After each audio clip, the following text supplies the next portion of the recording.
Yes, we're in the lookout. So we're going to the 50th floor. I like OOTD check. Okay, we're here. Ah, this is so nice. So this is the top of London. That is so nice.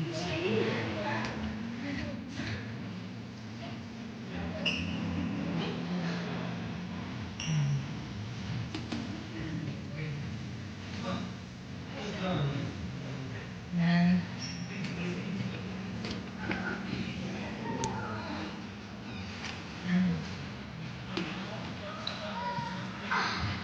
So in order for you to have a slot here, you have to book in their website. So it's free.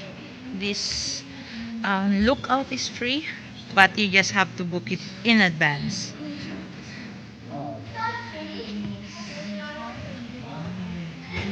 That is so nice. Mm. Top of London.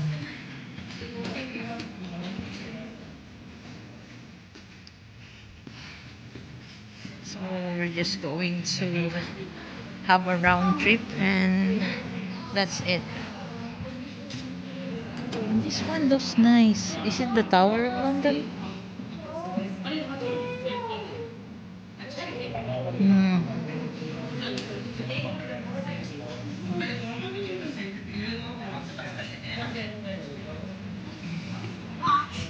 Hmm.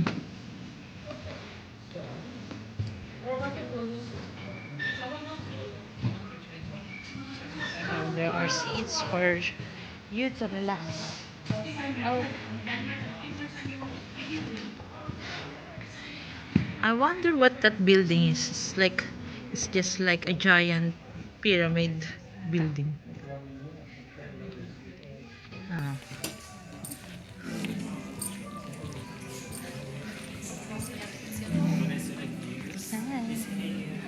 Yes, the lookout, the top of London.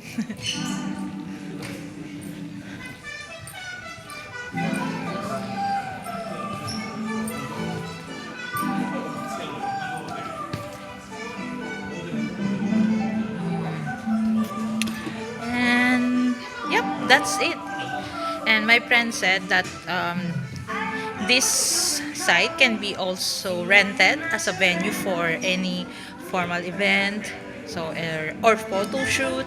That's why it looks like this, like a blank canvas, like a blank apartment. And for that one, I don't have any clue how much would that be. So yeah, but it's so nice to know. All right, I'm gonna end my tour because there's nothing much to see anymore.